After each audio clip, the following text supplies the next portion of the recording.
how were you first introduced to Jimi Hendrix? I know your dad was in radio. Was he in music radio? Yeah. So my dad did rock radio. He did, well, he did every kind of format, to be honest with you, from country to rock to top 40 and active rock, everything in between. But, you know, he had a massive record collection, and obviously he had a massive library of CDs and cassettes when I was growing up, and I had access to all of that. And obviously that included a lot of Jimi Hendrix's music as well. So my dad turned me on to a lot of the music that I grew up listening to, including Jimi Hendrix. And I used to sit with my guitar when I was a kid and put the headphones on and put the record on the record player and just like sit there and try to figure out how he made those sounds with that guitar, man. Because even today it's mind-blowing what he did with the instrument, you know, which is why he's considered the greatest of all time. And you do believe that? You don't believe that anybody will ever transcend that bar? Well, I think everybody has opinions, right? But I do think that if you take into consideration the music that he created, the sounds that he got out of the instrument, and you consider the era and the time and the limited amount of technology that he had to work with and all the innovative stuff that he did,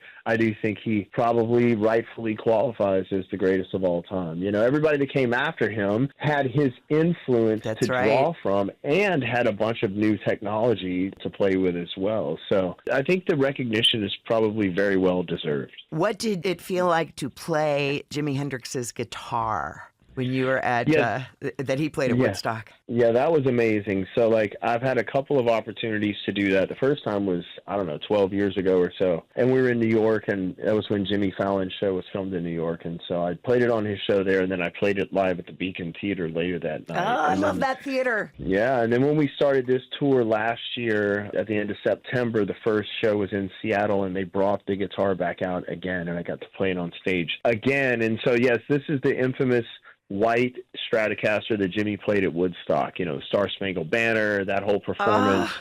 It was pretty cool, especially for me because Hendrix is one of my biggest influences, but I can tell you that I got to play with every one of Jimmy's band members before they passed away, right? So like from Noel Redding to Mitch Mitchell to Buddy Miles to Billy Cox, who's still with us. But I played with everybody that Jimmy ever had in his band except for Jimmy himself. So the next best thing I think would be to get to play one of his actual guitars, and probably his most iconic guitar from Woodstock. Is it Jimi Hendrix, his sister, that lets you do that? Or how are you allowed to even touch it? And how many other great guitarists have been able to do that? Do you know?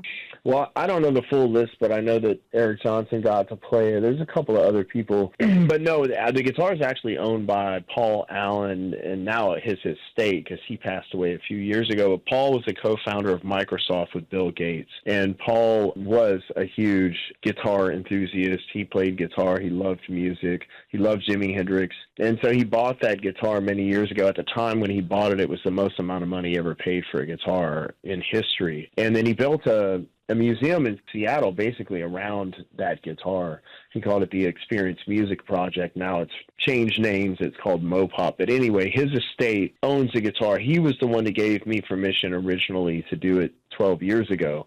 And then his sister, who now runs his estate and controls all of that stuff, obviously allowed it to be brought back out again so I could play it in Seattle. Oh, that's insane. That's awesome. And I've met her. There was a beautiful art book that came out years ago, and so I interviewed her and got a copy of the book from her. And she's a pretty special lady. I like her a lot, Jimi Hendrix. And she's out on the road. Jimi Hendrix travels on the tour. This is, she runs the Hendrix estate, and she basically has created this whole thing. Yeah, she's out here with us every day on the road, and I've known her for a very long time, got a lot of respect for her. She's a dear friend of mine, and I think she's done a great job with all of this stuff.